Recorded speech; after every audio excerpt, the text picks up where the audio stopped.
Government officials were scheduled to meet today with the owners of three of the major butane companies, but that meeting never happened. Late this evening, the spokesman for the three companies, Jose Mai, spoke with Love News via telephone. We came to Bumapan, even though we were notified this morning by the Bureau of Standards that the meeting had been cancelled. And the reason given to us this morning was that the government now was not only saying that there would not be any price adjustment with regards to the scales for the three companies, but that they were now in their new position as of today was that they wanted all wholesalers or distributors of butane to have their scales in order. And we explained to the Bureau of Standards rather, that we had no control over every single distributor in the country because, as you might understand, there are independent distributors over which no one has any control, really, but that the three companies are in full compliance, and we produce evidence to them showing just that. But we were told that the ministers would not be able to see us, and so we informed the Bureau that in that case we will have to remain on strike. So that is what has happened. We're very concerned because the ministers are not giving us the attention I think that the issue deserves. We have over 200 employees sitting around doing nothing, but most importantly, we have over 100 customers that have called us that they are out of product, including some businesses in the city, in Corozal, in Plasencia, in Chiga, right down to Punta Gorda. So as of now, what is the situation? The strike continues? The strike continues, Patrick, because even though the companies are in full compliance, government has now said that, well, they don't only want to see full compliance by the three companies, but by other people who have nothing to do with our companies, who are outside of our control. Yes, they work in the butane industry, but they have nothing to do with us. So we feel that, well, they changed the rules of the game, and we could not conclude anything today. Now, has another date been set for this meeting that was cancelled today? No, another date has not been set. So now it's just a matter of you guys waiting to hear from government? That's right, which we will do. And in the meantime, what do you say to our consumers who are without butane? Well, again, I mean, this is out of our control, Patrick. We are in full compliance for government requirements. We are not to blame for this, but we do understand that there are many businesses out of product. So what I would say is simply apologize to them on behalf of the three companies and ask them to call their minister, to call government, because really the ball is being dropped, but not on our side. Love News will continue to monitor the situation. A bench warrant was issued today for attorney Lionel Welch when he did not appear in court for trial on charges of 48 counts of failure to file general sales tax returns for the period January 2007 to January 2011. Welch was arraigned on the charges on July 5th and the trial was set for today. He was to file a return every month for the services his business provided, and he was charged when he failed to do so for a period of 4 years. If convicted, Welch is faced with a minimum fine of $500 for each count, which would amount to $24,000. A charge of attempted murder against Jermaine Belgrave for the alleged shooting of Cleo Robinson was upgraded to murder today. No plea was taken from Belgrave because the offense is indictable. Chief Magistrate Margaret Mackenzie remanded him into custody until September 22nd. On August 2nd, 2010, Belgrave was charged with attempted murder, dangerous harm, and the use of deadly means of harm. The attempted murder charge was upgraded after Robinson succumbed to his injuries on June 30, 2011. Robinson was shot on February 21, 2010. He reported to the police that he was riding his beach cruiser bicycle on Glynn Street when Belgrave shot him in his back and abdomen. 33-year-old Wilton Usher, charged with 3 offenses, among them keeping firearm and ammunition without a gun license, was found guilty of all 3 today. The third offense was handling stolen goods that were proceeds from an aggravated burglary which occurred on January 22, 2010 at the residence of Judith Williamson in the Lake Garden area of Ladyville.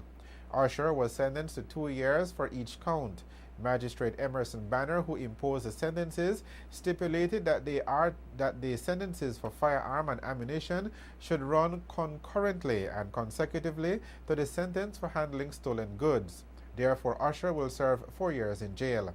Williamson reported to the police that 3 men, one of them armed with a firearm, broke into her house and stole a quantity of items that included a laptop computer, cell phones, jewelry, 2 wristwatches, 2 digital cameras, and $561 in cash.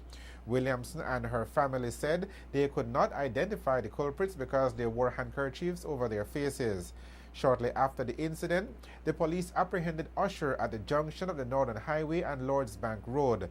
Usher had a .25 automatic pistol with 1 round of ammunition.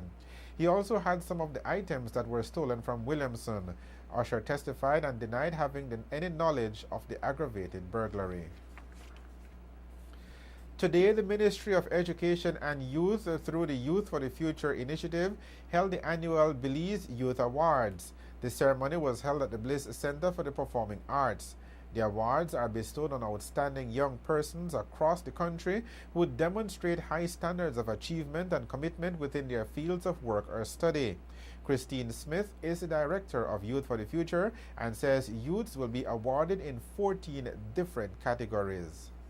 Belize Youth Awards is a platform for recognizing the contribution that young people are doing in the society, recognizing the positive contributions. We have youth in sports, youth in media, youth in entrepreneurship, culture, the Youth Ministers Award, the Academic Excellence Award, an award given to tertiary and tertiary/secondary school club awards, and several others.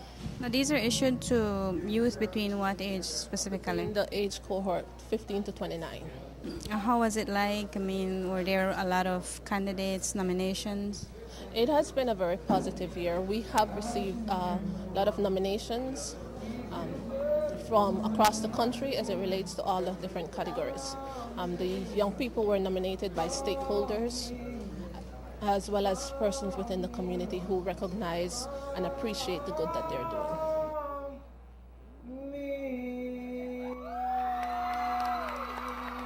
Students and youths from across the country attended the awards ceremony. Humans find companionship in pets, no matter what kind of animal it is. For one woman, her love of cats has led her to save many of these animals. She is Deborah Coston and lives along the road in the Maya Beach area in St. Bite Village, Sand Creek District. Since 1998, she has been rescuing cats and placing them in suitable homes. Here is her story. There are at least 40 cats, including kittens, in Deborah Coston's litter. These small, furry, and even fragile-looking creatures are not her pets, but are in her care after having rescued them. These agile little ones were not always so strong when she found them. They were rescued after being dumped in the garbage or abandoned in the bushes. Most of them are not domesticated. I ended up with a bunch of them that way, and then the Humane Society started their feral cat program, and they helped me trap a lot of the cats because they'd come and they'd be kind of big for me to catch, and they're kind of wild, so we trap them, and then we clip their ears to know they've been fixed, so no more population growth. I've been working with taming them, and now I'm trying to find homes off the peninsula for them because there is really a big issue in Placencia Village itself with kittens. So that's where I'm at. Is this something that you do and you pay all on your own? Yes. I don't pay for the surgeries or the shots. The Humane Society does that. But other than that, no, I feed them, and I do all this work myself. And if for some reason I can't be around, then I get Martin there or a neighbor up the road, Isabel, that will come over and do it for me. And with a litter this big, food alone has a hefty price tag. Imagine, these little carnivores eat at least 20 pounds of dry cat food weekly. This is excluding milk and canned foods. So why go through all this trouble? Well, somebody's got to do it, and hey, I like them, and if I can help them along in life, why not? Who knows? Maybe I'll come back in my second life as a cat. Her work has also helped save some of these little creatures from brutal attacks. One such case is that of Celebrity, a cat she has decided to keep as her own. I was told about her, and I drove to Mango Creek. It was about 6 years ago. And her face was just hanging. And I brought her home, and I put her on the plane. Dr. DeShields, Michael DeShields in Belize City, he sewed her face back on. And everything works. Her nose works. She can, I guess, smell and taste. She gets along fine. And then recently she had gum disease, and Dr. Sheila in Cortisol has been working with her to actually pull all of her teeth so she can't bite anymore. I'll take you to Dr. Sheila, you. So I know where to take you to the dentist. Anyway, so she's doing good. But yeah, I think animals, if you can help them along, they appreciate it. Costan says she hopes to place these kittens in loving homes. If you're watching and would like to adopt one, give me a call. My house number is 533-8001. My cell number is 624-6483. And donations of food are very appreciated. Dalilay Kal for Love News.